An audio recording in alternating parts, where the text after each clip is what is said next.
बच्चों स्टार्ट करते हैं ज्योमेट्रिकल आइसोमेरिज्म का सेकंड लेक्चर। ठीक है, फर्स्ट लेक्चर में हमने पढ़ लिया है ज्योमेट्रिकल आइसोमेरिज्म क्या होती है, उसकी कंडीशन क्या होती है, ठीक है ना।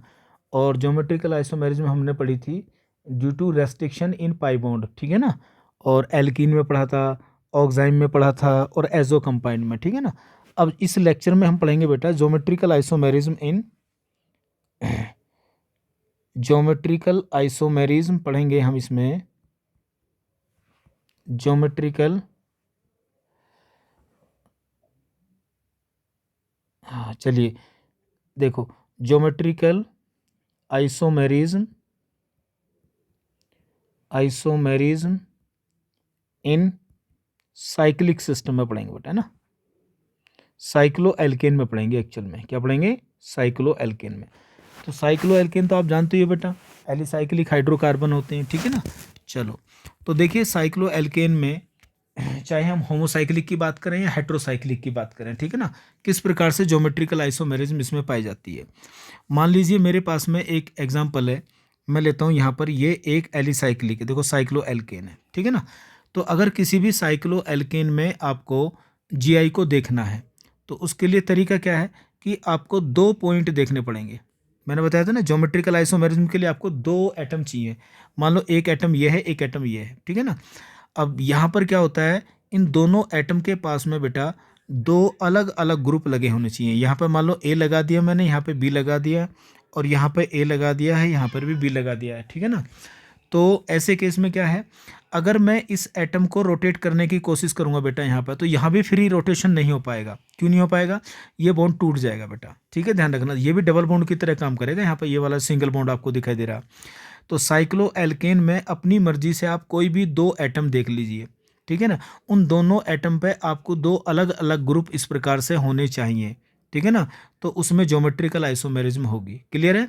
और अगर एक साइड के ग्रुप एक जैसे आपको दिखाई दे रहे हैं तो उसको सिस बोल देंगे, और अगर अपोजिट हैं तो उसको क्या बोलेंगे, हम ट्रांस बोलेंगे, ठीक है।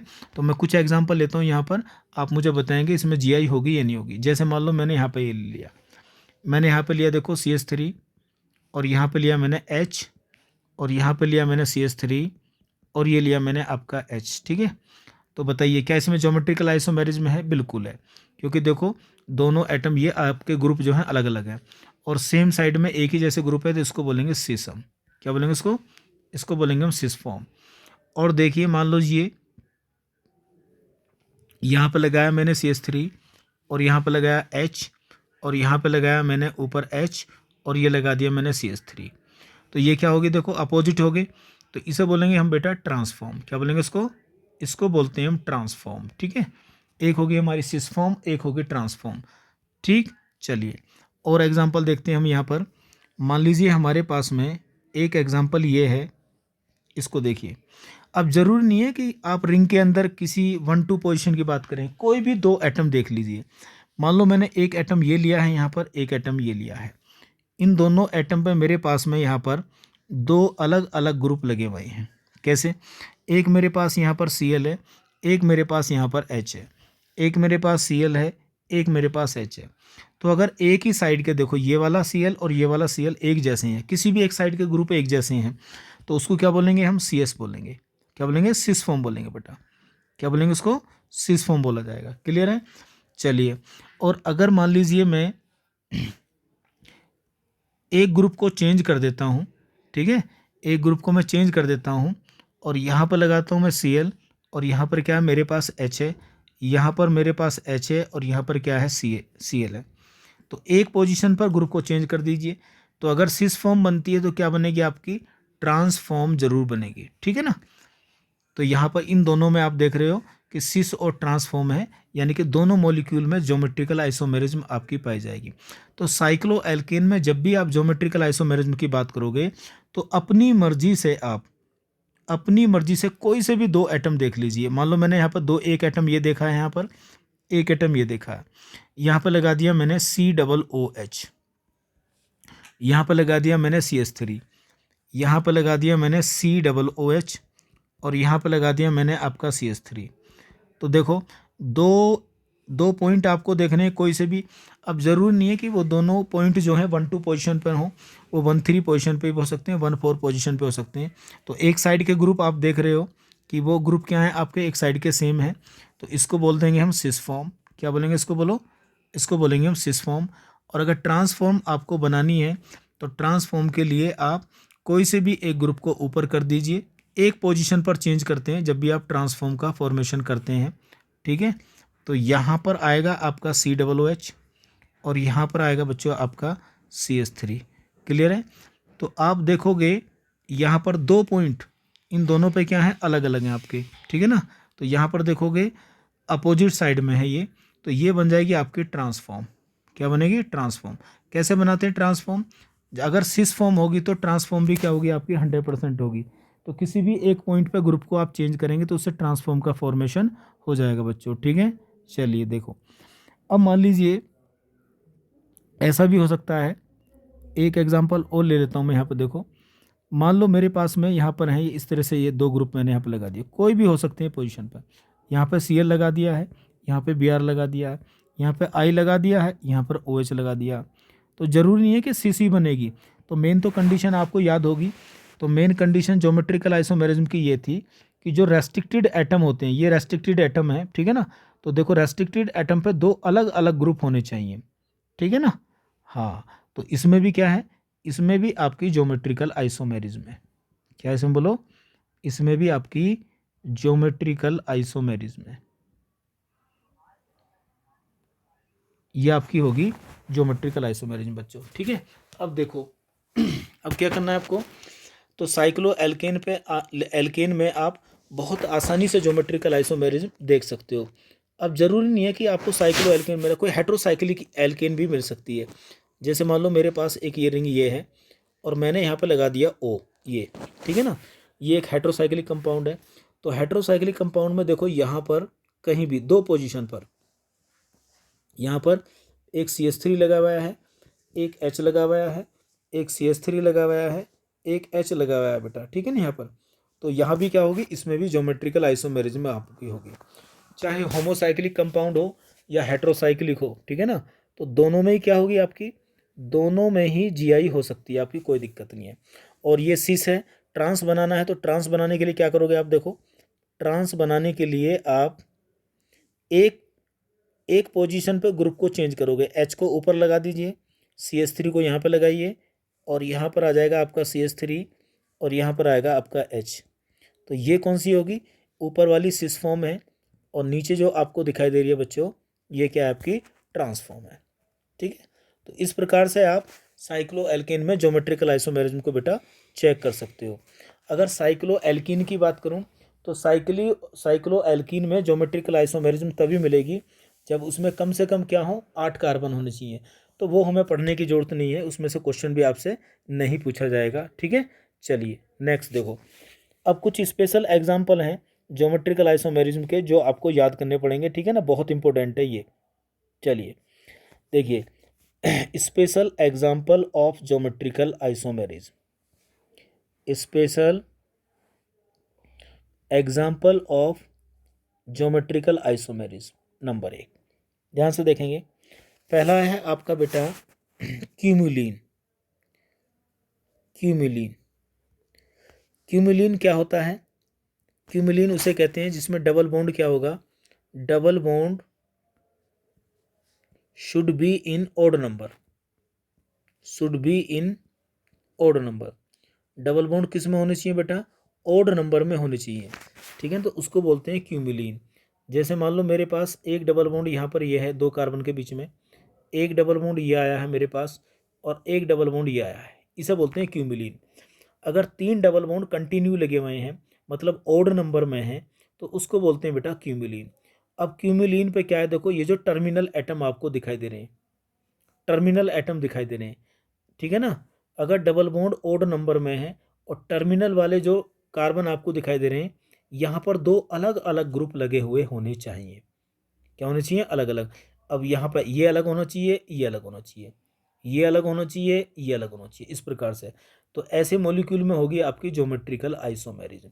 और एक साइड के अगर आप एक जैसे दिखाई दे रहे हैं तो इसको बोलेंगे हम सिस फॉर्म। क्या बोलेंगे इसको, बोलो, इसको बोलेंगे हम सिस फॉर्म। क्लियर है।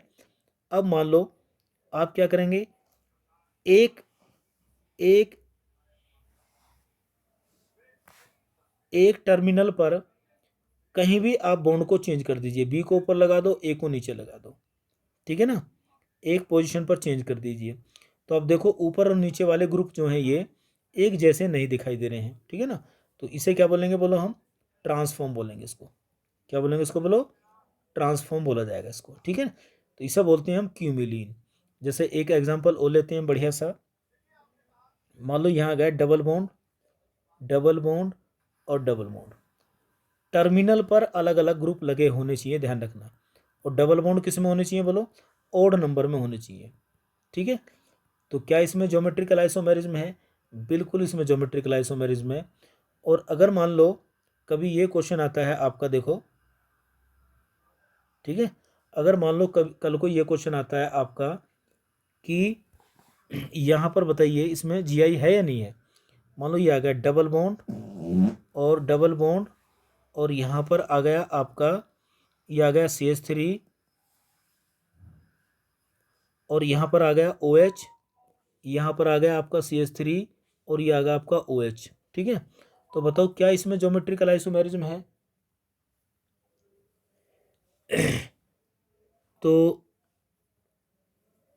तो इसमें जीआई है नहीं है। तो आप देखेंगे इसमें डबल बॉन्ड किस में दिखाई दे रहे हैं, इवन नंबर में। तो इसमें ज्योमेट्रिकल आइसोमेरिज्म की बात नहीं करेंगे। ये डबल बॉन्ड किस में होने चाहिए बच्चों, ओड नंबर में होने चाहिए। क्लियर है।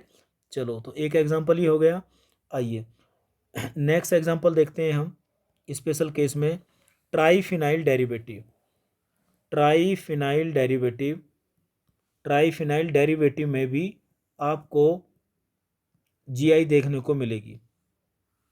ये देखो तीन फिनाइल को, फिनाइल भी क्या होने चाहिए, ओड नंबर में होने चाहिए, ध्यान रखना।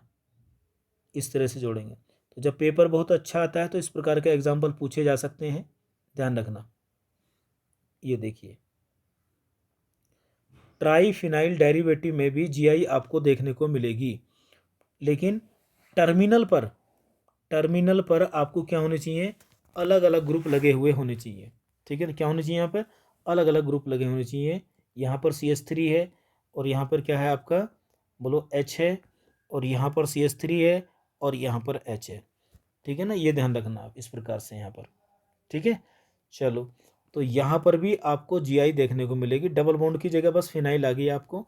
तो इस प्रकार से इसमें भी जीआई आपको देखने को मिलेगी। ये भी एक एग्जाम्पल है आपका किसका, बोलो जीआई का, ठीक है। नेक्स्ट अगर हम बात करें, थर्ड की बात करते हैं, तो ये होता है स्पाइरो कंपाउंड। क्या बोलते हैं, स्पाइरो कंपाउंड। तो कभी कभी स्पाइरो कंपाउंड में भी जीआई आपको देखनी पड़ेगी। स्पाइरो कंपाउंड आप जानते हो साइक्लिक कंपाउंड होते हैं जिसमें दो रिंग एक ही कार्बन के साथ में जुड़ी होती हैं, इस प्रकार से। ये लो, ये देखिए होनी चाहिए सब, ये भी ऑड नंबर में होनी चाहिए, ठीक है ना। तो सब कुछ ऑड नंबर में होना चाहिए, टर्मिनल पर अलग अलग ग्रुप लगे होने चाहिए, ठीक है। ये वाले इस तरह से, ये देखिए यहाँ पर, ठीक है। तो अगर तीन रिंग, अगर कोई भी दो रिंग एक ही कार्बन के साथ जुड़ी हो तो ऐसे कंपाउंड को बोलते हैं हम, बोलो स्पाइरो कंपाउंड। तो देखो तीन रिंग है, ओड नंबर में होनी चाहिए, सब कुछ ओड नंबर में होना चाहिए। तो ऐसे मॉलिक्यूल में भी जीआई आपको पाई जाएगी, ठीक है। अब नेक्स्ट जो हम इसमें पढ़ने वाले हैं आपका, जो इम्पोर्टेंट है आपका, वो है कैलकुलेशन ऑफ ज्योमेट्रिकल आइसोमर्स, ठीक है ना। Calculation of geometrical isomers, geometrical isomers. तो कैलकुलेशन करेंगे ज्योमेट्रिकल आइसोमर्स इन किसके अंदर, पॉलीइंस। किसके अंदर, पॉलीइंस। देखो एक डबल बॉन्ड में तो आपने जीआई पढ़ ली, तो एक डबल बॉन्ड में तो जो ही दो ही जीआई बनते हैं, एक सी से बनता है, दूसरा क्या बनता है बच्चों, ट्रांस बनता है। लेकिन जब एक से ज़्यादा डबल बॉन्ड हो तो उसमें कैसे ज्योमेट्रिकल आइसोमेरिज्म आप कैलकुलेट करोगे। तो उसके लिए बहुत आसान सा तरीका है। देखो उसमें आपको दो प्रकार की एल्कीन देखने को मिलेगी बेटा। पहले हम पढ़ेंगे किसके लिए, फॉर अनसिमेट्रिकल एल्कीन। क्या, अनसिमेट्रिकल एल्कीन। देखो कोई अनसिमेट्रिकल एल्कीन दी होगी और उसमें टोटल ज्योमेट्रिकल आइसोमर्स कैलकुलेट करवाएगा, अनसिमेट्रिकल एल्कीन, ठीक है। आइए देखिए अनसिमेट्रिकल एल्कीन किसे कहते हैं। मान लो मेरे पास एक एग्जांपल ये है, CH3, CH double bond, CH single bond, CH double bond, CH single bond, CH double bond, CH और लास्ट में क्या लगा दिया मैंने C6H5। अब डबल बॉन्ड एक से ज़्यादा अगर है तो उसको हम पोलीन कह देंगे। ध्यान से देखो हमें कैसे पता लगेगा ये अनसिमेट्रिकल एल्कीन है। तो दोनों तरफ देखो, लेफ्ट हैंड साइड में राइट हैंड साइड में जो टर्मिनल पर ग्रुप लगे हुए हैं डबल बॉन्ड पे, अगर वो अलग अलग हैं तो ऐसी एल्कीन को बोलते हैं हम क्या, अनसिमेट्रिकल एल्कीन। ठीक है ना। और एन बराबर, एन हमें यहाँ पे क्या बताएगा, नंबर ऑफ डबल बॉन्ड के बारे में। किसके बारे में, नंबर ऑफ डबल बॉन्ड के बारे में।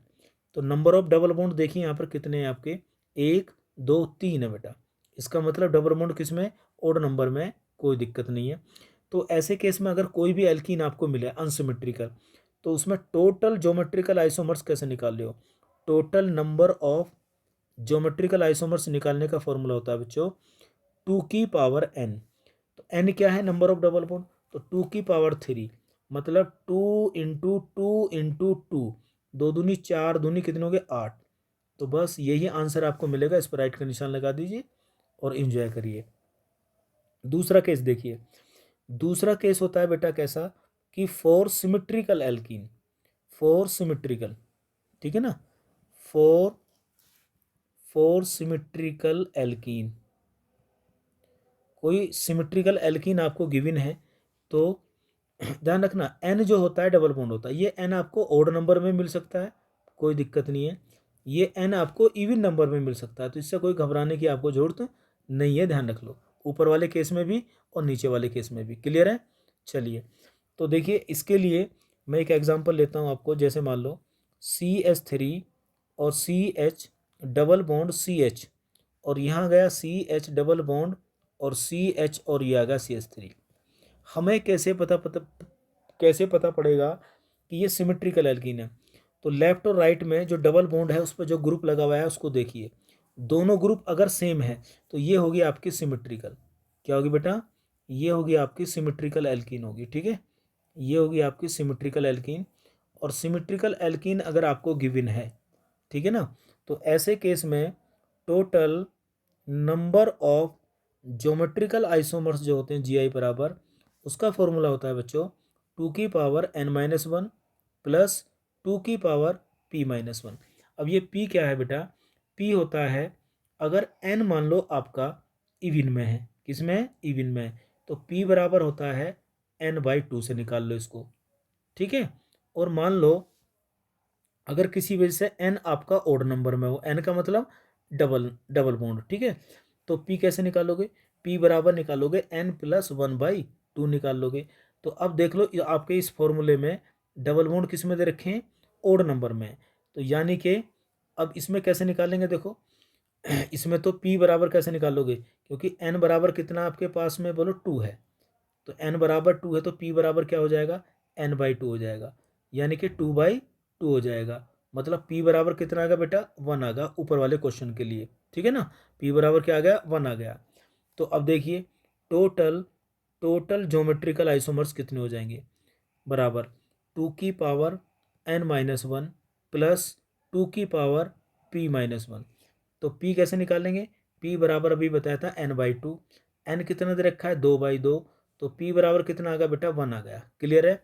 तो देखो फॉर्मूला कितना आ जाएगा इसका, टोटल ज्योमेट्रिकल आइसोमर्स बराबर आ जाएगा 2 की पावर n कितना है 2 है, तो 1 प्लस 2 की पावर p कितना है 1 है, तो 1 में से 1 गया, बोलो, तो 2 की पावर 1 बचेगा प्लस 2 की पावर 0 बचेगा। अगर किसी की पावर में 0 होता है तो उसका मतलब क्या होता है, 1 होता है, यानी कि 2 + 1 बराबर कितना आ गया, आंसर 3 आ गया बेटा। तो टोटल ज्योमेट्रिकल आइसोमर्स कितने आ गए आपके, बोलो 3 आ गए। क्लियर है। एक क्वेश्चन और करता हूँ मैं, देखो ध्यान से देखो, CH3 CH ये आ गया यहाँ पर, ये देखिए ये आ गया CH double bond CH single bond CH double bond CH single bond CH double bond CH, और ये आ गया बेटा CH3। इसके लिए आप टोटल ज्योमेट्रिकल आइसोमर्स निकालिए, तो n की वैल्यू कितनी दे रखी है, देखो यहाँ पे 3 है, ठीक है ना, तो n बराबर 3 है, तो p कैसे निकालोगे, तो p बराबर निकालोगे n+1/2, तो मतलब हो गया 3/3 + 1/2, मतलब p बराबर कितना आ गया बेटा, 2 आ गया।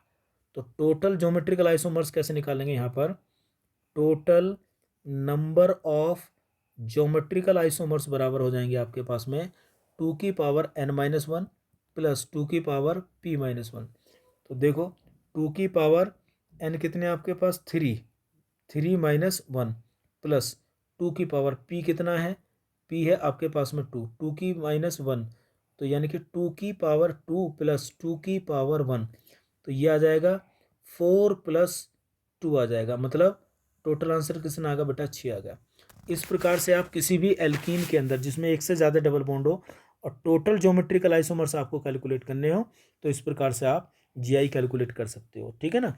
अब नेक्स्ट वीडियो में जो हम पढ़ेंगे, इसमें नेक्स्ट वीडियो बनाऊंगा मैं, उसमें पढ़ेंगे बेटा हम, बोलो, नोमेनक्लेचर ऑफ ज्योमेट्रिकल आइसोमर्स, ठीक है ना, नोमेनक्लेचर ऑफ ज्योमेट्रिकल आइसोमर्स, ठीक है ना। किसी भी ज्योमेट्रिकल आइसोमर्स का नाम हम 3 प्रकार से लिख सकते हैं। एक तो सिस ट्रांस होता है, सिस ट्रांस को हम कहाँ पढ़ते हैं, एल्कीन के अंदर, ठीक है ना, तो इसको तो बताने की जरूरत नहीं है। दूसरा होता है आपका, इसमें बोलो, जिसको हम कहते हैं सिन और एंटी, क्या कहते हैं उसको, सिन एंड एंटी, ठीक है ना। ये हमने कहाँ पढ़ा था, ये पढ़ा था ऑक्साइम के अंदर। किसके अंदर पढ़ा था बोलो, ऑक्साइम के अंदर। और ये वाला जो तीसरा है यही सबसे इम्पोर्टेंट है, जो कि आपको आना चाहिए, जिसमें सिस और ट्रांस नहीं होता, यानी कि ई एंड जेड नोमेनक्लेचर, ठीक है ना। तो ये नेक्स्ट वीडियो में आपको मिलेगा और उसी के साथ में हमारी क्या हो जाएगी बोलो, ज्योमेट्रिकल आइसोमेरिज्म कंप्लीट हो जाएगी। और अगली वीडियो में मैं आपको ये भी बताऊंगा कि ज्योमेट्रिकल आइसोमेरिज्म का हम किस प्रकार से रिएक्शन मैकेनिज्म में इस्तेमाल करते हैं, ठीक है ना, रिएक्शन मैकेनिज्म में इस्तेमाल करते हैं। और लास्ट 10 ईयर में नीट के अंदर जो क्वेश्चन ज्योमेट्रिकल आइसोमेरिज्म में पूछे गए हैं, मैं अगली वीडियो में आपको वो भी सोल्व कराऊंगा बच्चों, ठीक है। तो पढ़ते रहिए मेहनत करके, इसको वीडियो को देखिए, नोट बनाइए, और कोई दिक्कत आती है तो आप जो है मुझे व्हाट्सएप पे कॉल कर सकते हैं। 8218197018 मेरा मोबाइल नंबर है, ठीक है। चलिए।